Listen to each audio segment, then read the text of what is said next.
Hello, Saru here. Hello, Foxian fans. Welcome to this brand new segment. It's exciting, it's amazing, and totally, not totally amateurish, not beginner friendly, and what past all expectations. But I've got confidence and gusto, I guess. And I'm going to be calling this segment Foxo Gaming Highlights. Working title. So, one of my big passions of gaming are indie games. I will play most things from horror, adventure, platformer, Metroidvania, except visual novel.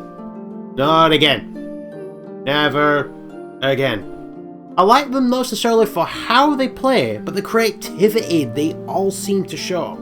Indie games, often made by small teams, or heck, a single person sometimes, can often bring forward ideas, go places, use art styles, or gameplay things that many big companies won't touch, fear of losing money, or because they're trying to chase the trend, be it the next Call of Duty or Battlefield game. These smaller games are quite risky than bigger titles, since these are small teams.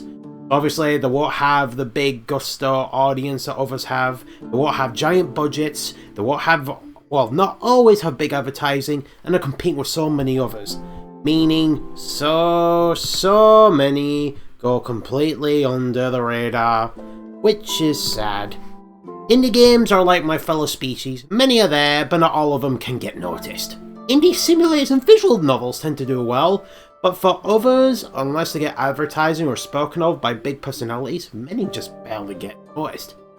I doubt I can do much, but I'm determined to shine the spotlight on the indie games I feel deserve all the attention. So for game 1, I'm picking a game whose sequel I'm excited to play. And so I thought, why not shine the spotlight on the original game? The game in question is called Ender Lillies Quietus of the Night. So this game that I'm going to shot into Ender Lillies is a 2D Metroidvania and Souls-like adventure released in 2021 built by AdGlobe. You'll play as Lily, a small girl in white waking up to a ruined world and kingdom, corrupted by a plague of sorts called the Blight, which has not only corroded the world, but has even mutated the people to monsters called the Blighted. Controlling Lily, you guide her through this ruined world to find she has no memory, has the power to cure, air quote, the corrupted, and can summon the purified spirits of the Blighted to help her fight in her stead. You have to carefully navigate the area, fight off the Blighted, and save the poor souls corrupted and mutated by this malevolent foe. As a Metroidvania, exploration is on the forefront. There is a lot to explore, and though Lily is at first kinda lame, she can't really jump and kinda just literally flails through the air. But as you grow, fight bosses, and gain their spirit powers, you can gain more means to explore, such as double jump, a dive, glide, dash, a sort of zipline move, and so on. Ender Lillies is quite large in scope, with many hidden treasures, items you can use to fuel your travel, and to upgrade all your abilities, which you'll need in your adventure and for the combat as well. Many Blighted exist in this world to do Lily harm, and you have to utilise the spirits of the purified in order for her to defend herself. Equipping 2 sets of free spirits, which you can interchange with a button. You'll slash, use flails, or send spirits flying to slay the enemies before you. Combat, though, while mostly a hack and slash affair, for the most part, is a bit of a balancing act. Each spirit can only really do at best 2 actions. And even then, they have to be careful how you use them. Minus your starter spirit, each one that you gain has a small cooldown to their ability, have limited uses to their ability too. You can't just use them willy-nilly. You also have limited heals, aka like Dark Souls Estus flasks as well. But all of these resources can be restored at safe zones, be it benches, beds, or whatever. For a bit more strategy, you can even find accessories to aid you in your adventure, like healing a little more, getting dealt a little less damage, and just collect Blight from fallen foes, which can only level you up, RPG style, so all the stats, but they upgrade your spirits too in damage and how much they cost. Yet all of this could be for naught. All of these skills and abilities you get could be useless against the tough bosses this game could bombard you with. The bosses in this game really challenge the level of skill you have at moving Lily around. They are quick, demand good reactions, Some are easy, some are hard, but all have patterns and tells that highlight what they're about to do. And with a couple of exceptions, all are needed to push you towards the end of the game. So that is the game in a nutshell, and yes, I enjoyed it. Why? Hold your bloody horses, I'm getting there. After I've ranted a little bit, give me that. This game isn't perfect, and for me it comes down to 3 issues. Just 3 mainly, and it's as follows. So, issue 1. The difficulty spikes. So, while for the most part I noticed, because I did actually stream this entire game from start to finish, for about one half of the game, the difficulty was nice and smooth. You had to level up, you had to get the correct spirits, and you had to utilize them quite well. Not perfectly, but well enough. But there were some enemies which got really cheap. It didn't really feel like the game was getting harder. It just felt like there was an area which I was in, which was doing okay. I got to the next area and there's an enemy there that 2-shots me from full health down to none. And there are a couple of bosses that can jump into a cliff into the fiery pits of the nearest volcano. And although, to a less extent, the boss difficulty can take you by surprise, with some exceptions of being mobbed, the general difficulty of the general world is actually quite low. Akin to most Dark Souls games, where minus the one odd enemy, you can get through pretty well if you're careful, but the bosses can take some adjusting. And while it could have been edited, the cheap spikes I did get over with some grinding and more careful gameplay, but to some people it can be off-putting. The second issue, this is a more minor complaint, but the sense of feedback in this game is kind of low. When you're fighting, there's no real sense that you're actually fighting. There's no real sound effect minus a small stabbing sound or knockback from you or the enemy. I was more watching health bars go down to see if it did anything. I do kind of get it, using the spirits more to fight, but maybe like if the enemy got pushed back a little bit or there was a better sound.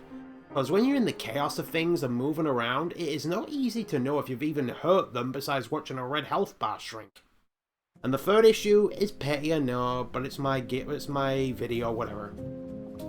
The sense of disbelief that this game presents you with. Now, as mentioned before, you are controlling what is meant to be a fragile, vulnerable, small girl, whose able to search to maneuver around a fight. Let's just say after a while, I was beginning to even doubt this. This supposed small, very young, petite girl suddenly double jumping, dodging rapid attacks and like AoE things, put in combat rooms to fight like 10 plus enemies. I don't know, it was just me. I think the game could have benefited maybe from like just 1 or 2 enemy encounters. Or, I don't know, like, maybe she gained the abilities herself to double jump and dash rather than the spirits. Because it sounded more like she was being her own puppeteer than actually doing it. So with all the bad things gone, I think we can move on to the good. And for the good, oh, you're gonna enjoy it. Now, for the good, let me just get this way. This game looks beautiful. This is a 2D hand-drawn style graphic game, with well-made looking backgrounds, foregrounds, and environments. There are rooms which can ooze a sense of dread, environments which can just, like, give off a sense of sadness or hidden beauty. Enemies are animated spectacularly, moving in so odd ways. Lily herself is just, like, crispy, nice and smooth in the way that she navigates the environment, holds herself all scared when interacting with things. And there's a little subtle touch as well, this might spoil it a bit, but as Lily begins healing the corrupted, she also begins to show signs of corruption, which can subtly see on her as you play further into the game. The story, for what there is, it's not all unsure, is best to put to something to experience. Like Dark Souls style games, you piece the lore of the world based on what you see, the little bits of lore hidden in books and papers, and you learn the tragic backstories of the boss spirits you slay too, learning how this world came to be, how some people try to fight the corruption, and some that even tried abusing it for their own end. It is a little bit depressing, but I found just piecing the lore of this world so fascinating, even just from the tiny quotes of Fallen Blighted as well.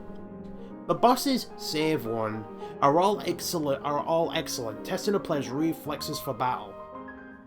They will take a few tries for the most part, and you will have to shuffling your spirits around for the best combat. But they all have good tells, have multiple phases to keep things interesting. With some tweaks to your spirits or altering how you move, they are all beatable. And the music? My buggering god, the music. The music in this game is absolutely fantastic, with finely made orchestral pieces setting the mood of the game. Be it the gentle melody of the town as you go through, the regal tones of the castle, the drones of the corrupted underbelly, and the boss themes are staggeringly good. Musical pieces, especially for the boss themes, are astounding. I died to some bosses just wanting to listen to the themes. These themes have so much presence without quite distracting from the fight. And as bosses go through multiple phases, the music does too. If I could, I would just dance around the fight just to listen to the music. It is that good. And overall, minus a few hiccups, the game is just an overall fun. The only other quip I'll give is that the map is not good in honesty, but otherwise, yeah, I managed pretty well. Ender Lillies Quietus of the Night is no big 10 out of 10 game. Those difficulty spikes, eesh, and one boss towards the late end of the game can sod the hell off. But this is a truly fine game worth your time. It's available on all things, Switch, Xbox, PlayStation 4 or 5, and on Steam. You'll enjoy exploration, the sense of wonder as you piece together this broken world. Good bosses, save one, and a stellar music track, you are in for a good time. And, best part, when you finish the game, there is more to come. Or of a sequel in name, you play as another young girl in the same world but decades later, in a game called Ender Magnolia, Bloom in the Mist. That's the one I'm excited to play. So did my spotlight give you any sway to play this game, or at least check it out? Are there any games you fancy me spotlighting? Tell me below. I want to try give one spotlight to a game maybe once a week or fortnight. Otherwise, see you guys soon. If you like the video, please give me a follow and subscribe, it really helps the channel. I stream regularly on Twitch 5 times a week, or 4 times a week, depends on health content. Otherwise, have a good one, be kind to yourselves, you're all amazing, have a good one. This is so nice!